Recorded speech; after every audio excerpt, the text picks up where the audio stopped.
Hello everyone, and thank you again for tuning in to my YouTube channel. First of all, my apologies that I have not uploaded any videos for such a long time, and I'm planning to put that to rights in the near future. I thought today would be a good idea to go back to my childhood and the books I read as a child which gave me the love of literature which I now have. So going way back to my childhood, which is a long time ago, um, there was a book club that I was a member of at primary school, which I can recall. And one of the books I most remember getting from this book club was a novel by Jack London entitled White Fang. This is a story about a wild wolf dog and how he has to fend for himself. It's a very entertaining, engaging tale, a real adventure story. It was actually published way back in 1906. I remember really enjoying it as a child, and it left a really big impression on me. There's a series of books I read as a child, which were the Nancy Drew mysteries. This was a sleuth who's based in America, and it was a really entertaining mystery series, which I really enjoyed reading.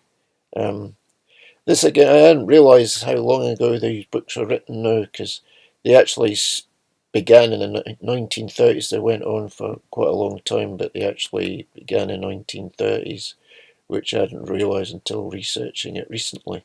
But I really enjoyed the series as a child. I remember I couldn't get enough of these books, so that they left a big impression on me also. But that was all in primary school, really, where I started as in terms of reading books, gaining a love for reading. Moving into secondary school, I recall one English teacher got us on to a book by John Steinbeck, a novel.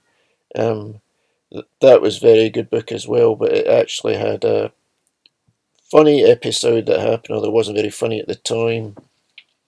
That happened in one English class when a teacher was reading from this book, and I was in a bit of a living in a bit of a dream. I was actually taking what she was saying, but it didn't look like I was. I was lying with my hand behind my head, elbow on the table, and staring out the window. And she noticed that and smashed me over the head with this book. And she's quite a big woman. Luckily, it was only a paperback, but everyone laughed, of course, in the class. And she told me to pay more attention, and I said I would, yeah, but it felt a bit weird looking back though that it should happen in English class when I have a love of books and stuff, but maybe the tale was so engrossing that I entered into some sort of dream world. That's probably the one way I can describe it. And also at secondary school we study a novel, it's actually a Scottish novel entitled The House with the Green Shutters, written by George Douglas Brown. And this is going way back again, in 1901 he wrote that. It was published in 1901. But interestingly, this book, not only was it written by a Scottish writer, but it was actually not only based in Scotland, the storyline, but it's actually a fictitious town in Ayrshire, which is actually where I came from. So I don't think I realised that at the time, so that's quite interesting looking back. That should be the case. There's another story, actually another funny story I'd like to share with you, which is also at secondary school when we just come off of summer vacation, and one of our first tasks at school in our English lesson was to write an essay based on our experiences during our summer holidays.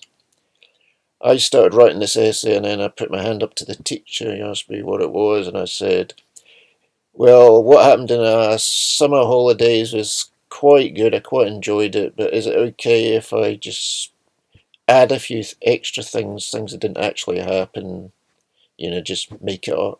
He says, no boy, just write what actually happened. That's what I want.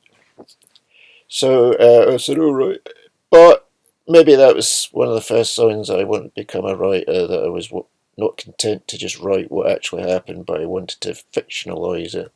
And so writing novels at that stage was probably when that first came into my mind.